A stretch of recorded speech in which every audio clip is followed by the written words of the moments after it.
வழிகாட்டு மாளிகைப்பாறை கருப்பசாமிக்கு, ஸ்ரீராமபுத்திர கருப்பசாமிக்கு, அருள்வாக்கு சித்தர் ஐயப்பசாமிக்கு, புலியரை வழிகாட்டு மாளிகைப்பாறை கருப்பசாமிக்கு, 18ஆம் படி கருப்பசாமிக்கு, புலியரை வழிகாட்டு மாளிகைப்பாறை கருப்பசாமிக்கு.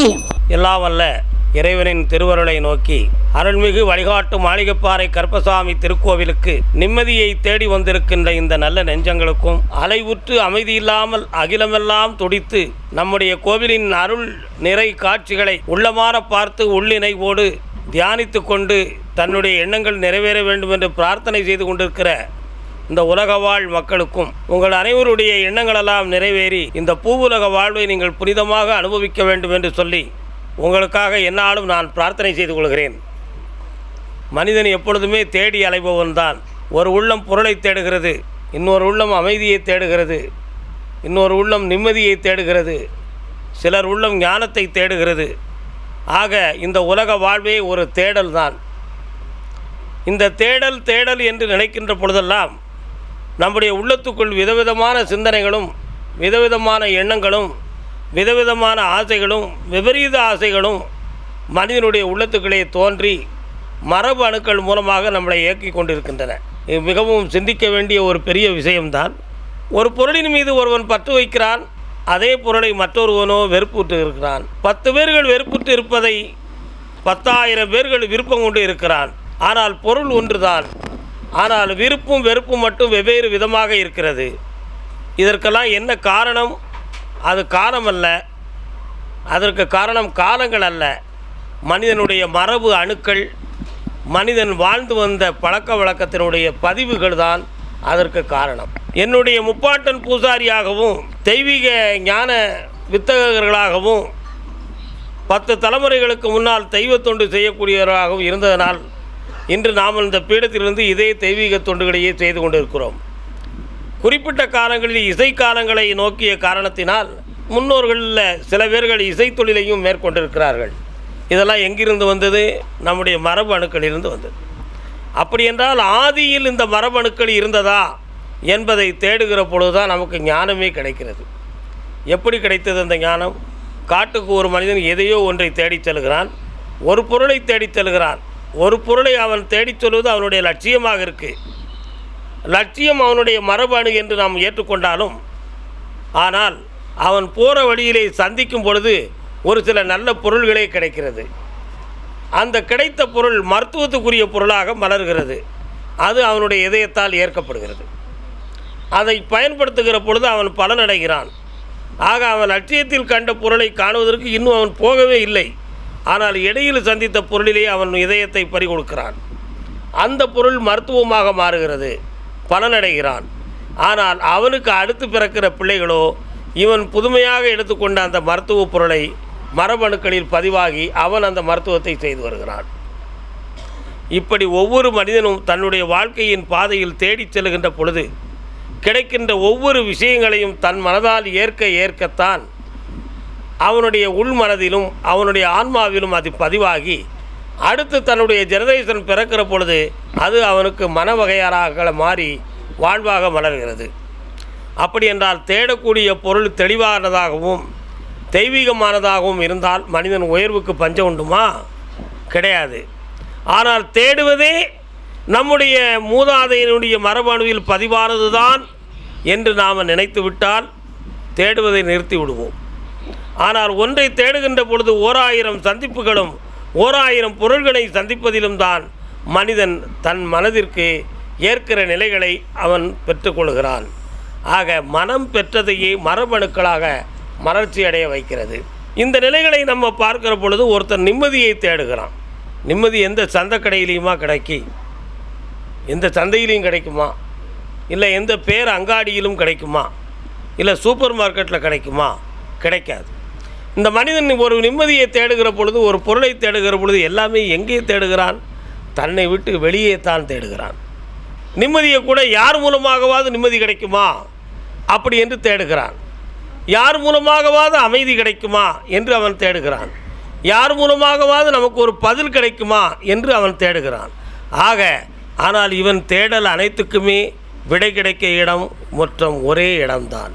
அந்த இடம் எங்கே என்றால் தனக்கு உள்ளேயே தான்.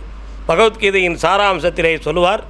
அர்ச்சுனன் கேட்கிறான், கிருஷ்ணா, என்னை இந்த போர் முனையில் இறக்கி வைத்தாய், போர் செய்வதற்கு தயாராகிவிட்டேன், உற்றார் உறவினர்கள் யாவரையும் கொன்று இந்த பதவி எனக்கு வேண்டுமா, இந்த அரசனை எனக்கு வேண்டுமா, இதற்கு நீ என்ன பதில் கூறுகிறாய் அப்படின்னு ஒரு கேள்வியை கேட்குறார்.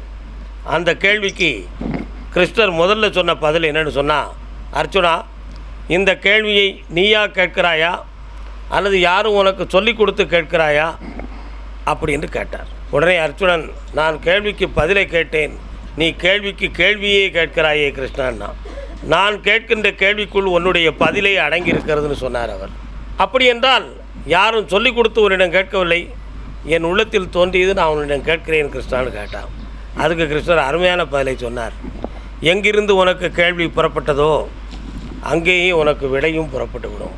ஆகையினால் உன் சிந்தனையை உள்முகமாக திருப்பி உன்னை உணர்ந்து பார்க்க உனக்கு பதில் பக்குவமானதாக கிடைத்து கொண்டே இருக்கும் என்பதை நீ புரிந்து கொள்ள வேண்டும் அர்ச்சுனா என்று சொன்னான்.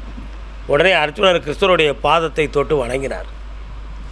அப்படின்னா அவன் தேட வேண்டிய இடம் எங்கே? வெளியில் கேள்வி கேட்கிறான், விஷயம் தெரியாமல். அதே மாதிரி நிம்மதியை ஒரு மனிதன் வெளியே தேடுகிறான். ஒருவரிடம் பேசுவதால் நிம்மதி கிடைத்து விடுமா, ஒருவர் தருகின்ற பொருளால் நிம்மதி கிடைத்து விடுமா, எப்படி தேடுகிறான். ஆனால் மனிதன் ஒரு நாளாவது தியானம் இருந்து தனக்குள்ளேயே சிந்தித்து தன்னை உணர்ந்து பார்த்தாம்னா அந்த நிம்மதி அவனுக்கு தனக்குள்ளேயே கிடைக்கும். இந்த விஷயம்தான் மிகவும் புனிதமானது. அந்த நிம்மதியை அவன் தேட தேட வெளியிலே தேட தேட அவன் உடல் ஓடும், அவன் உடல் இயங்கும், காலங்கள் கடந்து கொண்டே போகும், வயது முதிர்ந்து கொண்டே போகும். இத்தனை வயதுக்குள் இந்த கடமைகளை நிறைவேற்ற வேண்டுமே என்று இருக்கிற சுமைகளை பற்றிய கவனம் அவனுக்கு குறைந்துவிடும். ஆக அந்த கடமை நிறைவேறாதிய தாகம் ஏற்பட்டுவிடும். ஏன்? அவன் கிடைக்க வேண்டிய இடத்தில் அந்த நிம்மதியை தேடவில்லை. அவன் எங்கே தேட வேண்டுமோ அங்கே தேடவில்லை. அவன் தேடக்கூடிய இடம் தவறானது. அவன் உள்ளே தேட வேண்டியதை வெளியே தேடிக்கொண்டு இருக்கிறான். ஆகையினால் தான் உள்ளே தேடுகிற பொழுது அவன் அமைதியை பெற்று விடுகிறான். அப்படி அமைதியை பெறுவதற்குத்தான் குருமார்கள் நமக்கு தேவைப்படுகிறார்கள். அந்த தேடுகின்ற உணர்வுகள் தான் நம்மளை தெய்வீகமாக மாற்றி அமைக்கிறது. இந்த மாற்றி அமைக்கக்கூடிய நிலையை நாம் பக்குவமடைவதற்கு தவம், ஞானம், தியானம் தேவைப்படுகிறது. இந்த தவத்தையும் ஞானத்தையும் தியானத்தையும் பெறுவதற்கு ஒரு சிறந்த ஒரு குருமகான் ஒருவன் நமக்கு அவசியப்படுகிறான். குருவென்றால் என்ன? இந்த உலகத்தில் அவன் தானாகவே இருந்து தவத்தை பெற்று ஞானத்தையும் அற்புத ஆற்றலையும் தன் மேனியிலே தாங்கி தன் உள்ளத்தை பக்குவப்படுத்தி தெள்ள தெளிவாகவும் நல்ல உணர்வுடனும் தன்னை அமைதிப்படுத்தி அவனுக்கு கிடைக்கின்ற விடைகளை சரியானது என்று மெய்ப்பித்து அதை நடைமுறையாக்கி அவன் அடைகின்ற வெற்றிதான் அவனை குருவென்று இந்த உலகம் போற்றப்பட்டது. ஆக அவன் அடைகின்ற பக்குவமே மனிதன் இருக்கிறான். திறமை உள்ளவனை உலகம் பாராட்டும், அறிவுள்ளவனை உலகம் பாராட்டும், ஆனால் நல்லவனை உலகம் வாழ்த்தும், தர்மவானை இந்த உலகம் வணங்கும். திறமை உள்ளவராக இந்த உலகத்தில் யார் வேண்டுமானாலும் வாழ்ந்து விடலாம். அறிவுடையவராக இந்த உலகத்தில் யார் வேண்டுமானாலும் வாழ்ந்துவிடவும் செய்யலாம். இந்த உலகத்தை அடக்கிவிடக்கூடிய ஒரு பெரிய விஷயம் இருக்கிறது என்று தன்னை அறிமுகப்படுத்தியும் கொள்ளலாம்.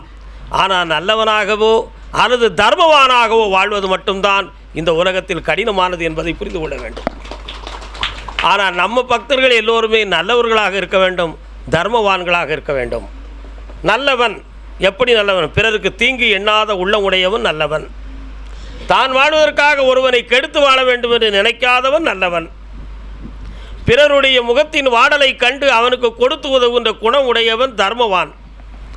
பிறருக்காக தன்னை அர்ப்பணித்துக் கொள்ளுகின்ற தியாக மனப்பான்மை படைத்தவன் தர்மவான். அந்த தர்மவான் தான் இறைவன் குடியிருக்கிறான். அந்த தர்மவான் தான் இறைவனின் மறுபகுதி. ஒரு பாடலில் கூறுவான், பார்த்தீர்களா?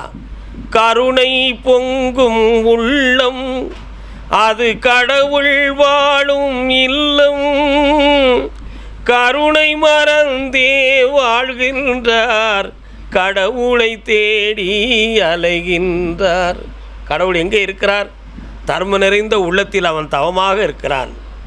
கருணை நிறைந்த உள்ளத்திலே அவன் கருணை கடலாக வசிக்கிறான். வாடிய பயிரை கண்டபோதெல்லாம் வாடினேன் வாடினேன் என்று கூறினார் வள்ளலார். பயிருக்கும் அவருக்கும் என்ன சொந்தமா? தாவரத்துக்கும் அவருக்கும் என்ன இரத்த பந்தமா இல்லை. எல்லா பயிர்கள் மீதும் உயிர்கள் மீதும் அவர் வைத்த ஒரு பற்று உணர்வு, தான் எந்த உயிரினத்தின் மீது பற்று வைக்கிறோமோ அவர்கள் வாடுகிற பொழுது உத்தமன் ஆகிய குணம் வாடுகிறது. சகோதரன் ஒருவனுக்கு உடல்நிலை சரியில்லை என்றால் உடன் பிறந்த ஒருவனுடைய உள்ளத்தில் ஒரு ஓரத்தில் ஒரு சின்ன வருத்தம் தோணுது. என்ன வருத்தம் தெரியலையே, நம்ம தம்பிகிட்ட சொல்லி பார்ப்போமே, அண்ணன்கிட்ட சொல்லி பார்ப்போமே. அவன் ஃபோன் அடித்தாம்னா உடனே தம்பி எனக்கு உடல்நிலை சரியில்லைடா அப்படின்னு அவன் சொல்லுவான். அப்போ என்ன காரணம்? அவனுடைய வருத்தம் நம்ம உணர்ச்சியை தொற்றுக்குன்னு அர்த்தம். அதுதான் ஈடுபாட்டு உணர்வு. அதை போல் மனிதனுக்கு மனிதன் இந்த ஈடுபாடு. அதே மாதிரி வள்ளலார் தாவரங்கள் மீதும் உயிரினங்கள் மீதும் அன்பு வைத்திருந்தார். அந்த பயிர்கள் வாடும் பொழுது தன்னுடைய உள்ளம் வாடி இருக்கு. ஏதோ நம்ம உள்ளம் வாடுகிறதே, நம்ம அன்றாடம் பார்த்து வந்த இடத்தில் ஏதோ குறை இருக்கிறது என்று வீதியிலும் ஓரங்களிலும் நடந்து செல்கிற பொழுது நீர் இல்லாமல் வாடி கிடக்க பயிர்களை கண்டு கண்ணீர் விட்டார். இந்த வாட்டம்தான் என் நெஞ்சை வாட்டி இருக்கிறது, இந்த பயிர்களின் உணர்வுகள் தான் என் நெஞ்சை தொட்டு இருக்கிறது. முருகா, இந்த பயிர்களுக்கு நீ உணவளிக்க வேண்டும் அப்பா என்று சொல்லி கருணையாக நினைத்து அவர் கண்ணீர் வடித்து கும்பிடும் பொழுது மழை அற்புதமாக பெய்து பயிர்களெல்லாம் செழித்தது. ஒரு ஞானியினுடைய எண்ணத்திற்குரிய பகுதிகள் இவைகளெல்லாம். அப்போ வாடிய பயிரை கண்டபோது வாடினேன் என்றால் அர்த்தம் என்ன? அந்த பயிர்களின் வாட்டம் இவருடைய உள்ளத்தை தொட்டது என்பதுதான் அதனுடைய விளக்கம். இதுபோல தான் ஒரு குருமகானுடைய மனதில் தோன்றுகிற வாட்டம் யாரோ எங்கோ இருந்து வருகின்ற ஒரு பக்தனுடைய உள்ளத்தில் இருக்கின்ற வருத்தம் தான் அதுக்கு காரணமாக இருக்கும். அதை உணர்ந்தவன் தான் குருவாக இருப்பான். அந்த உணர்ந்தவன் தான் அதுக்கு வழிகாட்டியாகவும் திகழ்வான் என்பதுதான் இந்த இடத்தினுடைய மிகவும் தன்மை மிகுந்த விஷயங்களாக இருக்கும். அதற்குத்தான் ஒரு தர்ம குணம், நல்லவராக வாழக்கூடிய நல்ல விதம், பரந்த மனதோடு எல்லோரையும் ஏற்கின்ற இதய பாங்கு, இவைகளெல்லாம் இறைவன் திகழ்கின்ற நல்லுணர்வின் பீடங்கள். இந்த உணர்வுகளையும் இந்த உள்ளத்தையும் நாம் தூய்மையாக்கி விட்டோம் என்றால் எப்பொழுதுமே நாம் இறைவனுக்கு சமமாக இந்த உலகில் வாழ முடியும். மனிதனும் தெய்வமாகலாம் என்ற தத்துவத்தை நம்மால் நிர்ணயிக்கவும் முடியும். ஒரு சிறிய எடுத்துக்காட்டு, ஆண்டவன் காக்க வேண்டியதை ஒரு இன்னொருவன் பொறுப்பெடுத்துக்கிட முடியுமா? அப்படி என்றால் அவன் உள்ளம் ஏன் அந்த இறைவனை சிந்திக்கவில்லை என்ற ஒரு எண்ணத்துக்கு ஒரு எடுத்துக்காட்டு. ஒரு வயோதியன், சரியாக நடக்கக்கூட முடியாதவர், மண்வெட்டியை தூக்கிக்கிட்டு காட்டுக்கு நடந்து வேலைக்கு போகிறார். அரசர் தன்னுடைய குதிரையில் அப்படி ஊர்வலம் வருவதற்காக வரார். வரும்பொழுது வயோதியனை பார்த்தார். பெரியவர் வயது முதிர்ந்தவராக இருக்கிறார். இவ்வளவு வயதிலும் இவர் உழைத்து வாழ வேண்டும் என்ற நிலைமை வந்து விட்டதா? இவருக்கு யாரும் உறுதுணைகள் இல்லாமல் தானே இந்த நிலைகள் இருக்கிறது. இவரை நாம் காப்பாற்றினால் ஒன்றும் தவறில்லையே என்று நினைத்து குதிரையை விட்டு இறங்கி, ஐயா பெரியவரே வணக்கம்னார். மன்னா வணக்கம்னு மம்பட்டியை போட்டு சொன்னான். இந்த தள்ளாடு வயதில் கூட உழைக்க வேண்டும் என்று சொல்லி தாங்கள் செல்லுகிறீர்களே, அதற்கு என்ன காரணம் ஐயனேனார். ஐயனே, தாங்கி பிடிப்பார் யாரும் இல்லை, தழுவிக்கொள்வார் யாரும் இல்லை, தூங்குவதற்கு என் உள்ளத்திலே இடமும் இல்லை, உண்பதற்கு உணவும் இல்லை, யாரிடமும் கொண்டு கேட்பதற்கு என் மனதில் இடம் கொடுக்கவில்லை. அதன் காரணத்தினால் உழைப்பதே பெரிதென்று நினைத்து உயிர் இருக்கும் வரை உழைக்கலாமே என்று நினைத்து நான் செல்லுகிறேன் ஐயான்னு கேட்டார். ஐயா, உங்களை போன்ற பெரியோர்களுக்கு செய்கின்ற உதவியை ஆண்டவருக்கு செய்யும் தொண்டராக நினைத்து உங்களுக்கு நான் உதவுகிறேன். ஆகையினால் இந்த முத்து மாலையை உங்கள் களத்தில் போடுகிறேன். இந்த மாலையை வைத்து உங்களுடைய வாழ்வை நீங்கள் சரியாக நடத்தி மெய்ப்பித்து கொள்ளுங்கள்னு சொல்லி கொடுத்தார். அந்த பெரியவருக்கு மிகவும் சந்தோஷம். மன்னருக்கு நம் மீதும் இரக்கம் வந்து விட்டதே, எவ்வளோ ஆனந்தமாக இந்த மாலையை தந்தார்னு சொல்லி பாத நமஸ்காரம் செய்துவிட்டு அப்படியே நேர மண்வெட்டியும் தூக்கி கொண்டு போய் ஒரு குளத்துக்கரையில் வச்சுட்டு அந்த கரையில் முத்து மாலையை கலத்தி வச்சு அருமையாக போய் குளிச்சுட்டு நேராக வீட்டுக்கு போகணும்னு சொல்லி குளிச்சுட்டார். குளிச்சுட்டு தலையெல்லாம் தோர்த்திட்டு மம்பட்டியை எடுத்தார். பக்கத்தில் முத்து மாலையை காணலை. முத்து மாலையை காணலை. கடைசியில் பார்த்தா அது வந்து ஒரு பறவை வந்து அதை தூக்கிடுது. தூக்கிட்டு கழுத்துலையும் சிறகுலையும் சிக்கிக்கிட்டு போயிடுது. இவருக்கு கண்ணீர் வருது. ஆண்டவன் கை கொடுத்தது போல் அரசன் கை கொடுத்தும் நம்முடைய வாழ்வு சரியாகவில்லையே என்று வேதனைப்பட்டார். அவர் வேதனைப்பட்ட உடனேயே ரெண்டாம் தர நினைச்சா மறுநாளும் அதே மாதிரி மண்வெட்டியை தூக்கிட்டு வேலைக்கு போயிட்டார். அரசன் அப்பொழுதும் ஒரு நாள் வந்து பார்க்கிறார். ஐயா, உங்களுக்கு முத்துமாலை தந்தேனே, மீண்டும் தாங்கள் உழைக்க செல்கிறீர்களே, நான் ஏமாந்து விட்டனா நீங்கள் என்னை ஏமாற்றி விட்டீர்களான்னு கேட்டார். மன்னா, நான் ஏமாற்றவும் இல்லை, தாங்கள் ஏமாறவும் இல்லை. தாங்கள் தந்த முத்துமாலையை கரையில் வைத்துக்கொண்டு குளிக்கச் சென்றேன். ஒரு பறவை எடுத்து விட்டது. என்னால் அந்த பறவையை பிடிக்கின்ற ஆற்றலும் இல்லை, கண்டுபிடிக்கின்ற நிலைமையும் எனக்கில்லை. நான் இழக்க வேண்டுமென்று விதி இருக்கிறது என்பதை மட்டுமே உணர்ந்து மீண்டும் நான் உழைக்கச் செல்கிறேன். கொடுத்து உதவுகிற குணமுடையவர்களை ஓயாமல் நாம் துன்பப்படுத்தக்கூடாது. உழைப்பதே நல்லதென்று உணர்ந்தேன் அரசேன்னு சொன்னார். இல்லை ஐயா, பரவாயில்லை, இதோ இந்த பொன் மூட்டையை தருகிறேன், இந்த பொற்காசுகளை வைத்து உங்கள் வாழ்வை நடத்தி கொள்ளுங்கள் அப்படின்னு சொல்லி பொற்காசுகள் மூட்டையை கொடுத்தார். அந்த மூட்டையை கொண்டு வீட்டுக்கு போய் வயோதிகர் இணைஞ்சார்னா, இவ்வளோ பணத்தை நம்மளால் வெளிப்படையாக வைக்கக்கூடாது அப்புறம் நினச்சி வீட்டுக்குள்ளேயே அம்மி கடை பக்கத்தில் ஒரு குழியை தோன்றினார். அந்த குழியை தோன்றனோட வீடு பழைய காலத்து வீடு, கதவுலாம் பக்குவப்படாத வீடு தான். தோண்டும் பொழுது பக்கத்து வீட்டுக்காரன் நீண்ட காலம் பொறாமை உடையவன், கேட்டு போய் சாக மாட்டேக்கான், இந்த இடத்த எடுத்துக்கலாம்னு நினச்சி பல நாளாக ஏங்கிக்கிட்டு இருந்தவன் என்னத்தையும் தோண்டிக்கிட்டு இடக்கான புதையல் கதியில் எடுக்கிறானா அப்போ நினச்சி பக்கத்து வீட்டுக்காரன் பக்குவமாக அதை எட்டி பார்த்தான். இவர் குழி தோண்டிக்கிட்டு இருந்தார். தோண்டிக்கிட்டு இருந்து அந்த பொன் மூட்டையில் சில காசுகளை எடுத்து விட்டு அது மிச்சம் இருக்கக்கூடிய பொன் மூட்டைகளை அப்படி கீழே வச்சு அம்மியை தூக்கி மேலே போட்டு உட்காந்துக்கிட்டார். ஓஹோ, இதுக்கு கீழே இந்த பொருளை வச்சுருக்கான் அப்படி இவன் புரிஞ்சுக்கிட்டான். சில நாட்கள் அப்படி அந்த இருக்கிற காசை வச்சு, கையில் எடுத்த காசை வச்சு செலவழித்து வாழ்க்கையை நடத்தி கொண்டிருக்கும் பொழுது ஒரு நாள் வீட்டை விட்டு கோயிலுக்கு போகணுன்னு கிழவர் போய்விட்டார். பக்கத்து வீட்டுக்காரன் கதி கட்டி காத்துக்கிட்டு இருந்தவன் விறுவிறுன்னு வீட்டுக்குள்ளே போனால் அம்மி கடையை தூக்கிட்டு பொன் மூட்டையை எடுத்து போயிட்டான். ஆனால் இதை வெளிப்படையாக நம்ம இப்போ செலவழித்தோம்னா கிழவன் கண்டுக்கிடுவான்னு சொல்லி மூட்டையை கட்டின மாதிரியே வீட்டுக்குள்ளே வச்சுக்கிட்டான் அவன். இங்கே பார்த்தா அம்மி இருந்த இடம் நகண்டு இருக்கு, குழி தொழுத்து இருக்கு. வைத்த பொன்முட்டியை காணவில்லையே, நேர அரச சபைக்கை சொல்லுவோம் அப்படின்னு நேர அரசன்கிட்டே போனார். அரசே, என்னை ஞாபகம் இருக்கிறதா மன்னான்னார். நன்றாக ஞாபகம் பெரியனே, வருக என்றார். தாங்கள் முத்துமாலை கொடுத்தீர், பறவை எடுத்து விட்டது. பொன்முட்டை கொடுத்தீர், என்னும் இடத்தில் இருக்கிற இடத்தில் பதுக்கி வைத்தேன். யாரோ ஒரு திருடன் களவாடி விட்டான். உங்களிடம் இதை முறையிட்டு போவதற்காகவே வந்தேன். வாழ்வதா தாழ்வதா என்று விளக்கம் புரியாமல் வந்தேன் அரசே என்று சொன்னான். அப்படியா, சற்று இருங்கள் ஐயனே அப்படின்னு அந்த பெரியவரை இருக்க சொல்லிட்டு நேர அரசர் எங்கே போனான்னா, வீட்டில் சிவலிங்கம் வச்சுருந்தார் அரண்மனையில். தான் வணங்குவதற்காக அங்கே போய் உட்கார்ந்து தியானம் பண்ணார். எப்படி சொன்னார் பாருங்கள். எம்பெருமானே ஈசா, ஊர்வலம் செல்லுகிற பொழுது உள்ளம் நொந்து வந்த வயோதியனுக்கு இறக்கப்பட்டு முத்துமாலையை கொடுத்தேன். அதை பறிகொடுத்து விட்டார். பொன்மூட்டையை கொடுத்தேன், ஒருவன் களவாடி விட்டான். ஆனால் இதற்கு அடுத்து நான் கொடுப்பதை இவன் காத்திருப்பானா அல்லது இவன் விதி இதுதானா எனக்கு ஒன்றும் புரியவில்லை. எனக்கு விளக்கம் கொடுக்க வேண்டும் ஐயனே என்று கும்பிட்டார். உடனே அசரீரியாக ஈசன் கூறினார், மன்னா, நீ இப்பொழுது அரண்மனைக்கு செல்கிற பொழுது அந்த கிழவர் அங்கு இருக்க மாட்டார். அவர் வீட்டுக்கு சென்று விடுவார். நீ கவலை கொள்ளாமல் இரு. நாளைய தினம் உன்னை மகிழ்ச்சியோடு பார்ப்பான் என்று அசரீரி கூறியது. உடனே அரசர் மிகவும் அரண்மனைக்கு விரைவில் ஓடி வந்தார். வயோதியன் வீட்டுக்கு கிளம்பிட்டார். கிளம்பின அரசு வருமுன்னே நீங்கள் புறப்படுகிறீர்கள். இல்லை, இனிமேல் அரசு எதுவும் தந்தாலும் வாங்கி அதையும் களவாடி விட்டால் நான் ஒரு பக்குவமற்றவனாக அவருடைய கண்ணுக்கு நான் பார்க்க தோன்றி விடுவேன். நான் வாழ்ந்தது போதும். ஆகையால் எனக்கு அரசிடம் எந்த உதவியும் வேண்டாம். நான் அவரிடம் தெரியப்படுத்தவே இதை வந்தேன். அதை நீங்கள் உணர்த்தி விடுங்கள் ஐயனே என்று சொல்லிவிட்டு வயோதியர் கிளம்பி விட்டார். அப்படி கிளம்பிட்டு நேராக வீட்டுக்கு போனார். யார்? கிழவர். வீட்டுக்கு போனோன்னு வீட்டு மரத்தில் வீட்டு பக்கத்தில் இருந்து கைகாலை கழுவிட்டு சூரிய பகவானை நோக்கி, இயற்கையே என்னை இன்னும் சித்திரவதைப்படுத்துகிறாயே, நான் வாழ்வதற்கு வழி இருக்கிறதா இல்லையா என்று மேலே பார்த்து கும்பிட்டார். யார்? கிழவர். அந்த மரத்தில் முத்து மாலையோடு பறந்து சென்ற அந்த பறவை தன்னுடைய கழுத்தில் மாலையோடு மேலே உட்கார்ந்துருந்துச்சு. இதோ கண்டுகொண்டேன் கண்டுகொண்டேன் கண்டுகொண்டேன் கண்டுகொண்டேன்னு கையை தட்டினான். அந்த கை தட்டின அதிர்வில் படபடன்னு பறந்துச்சுலாம். அந்த முத்து மாலை டக்குன்னு கீழே கிழவருடைய கையில் விழுந்துருச்சு. கண்டுகொண்டேன் கண்டுகொண்டு ஆவாரம் தாங்க முடியாத சத்தம் போட்டால் பக்கத்து வீட்டுக்காரனுக்கு பதட்டம் ஏற்பட்டு போச்சு. நம்ம களவாடியதை தான் இந்த பையன் கண்டுகொண்டான் போலுக்கு.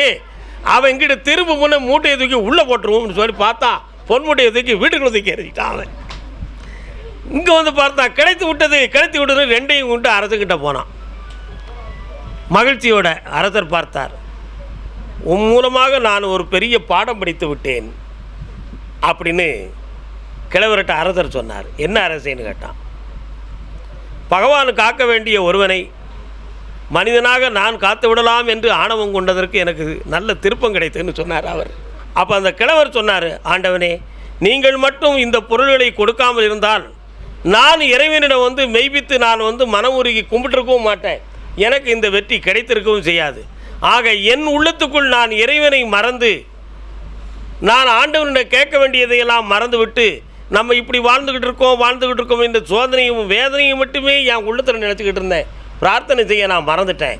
ஆனால் உங்களுடைய உதவி எனக்கு உதவியது, நான் இழந்த இழப்பு இறைவனிடம் என்னை முறையிடச் சொன்னது. ஆகினால் நானும் பக்குவமடைந்து விட்டேனே, நீங்கள் கொடுத்த இந்த பொன்முட்டைகளும் இந்த பொருளும் தாங்கள் வைத்துக்கொள்ள வேண்டும் அரசே அப்படின்னு கேட்டான். உடனே அரசர் சொன்னார், கொடுத்த தர்மத்தை திருப்பி வாங்க மாட்டேன், அது என்னுடைய அரசுக்கு இழிவாகும். பெரியோரே, இதை வைத்து நீர் வாழ வேண்டும், உம்மால் பிறரும் நல்லாக இருக்க வேண்டும் என்று சொல்லி வாழ்த்தி அனுப்பினார். அப்போ மனிதனுக்கு தேடலுங்கிறது தேடுகிற லட்சியத்தில் தான் இருக்குது.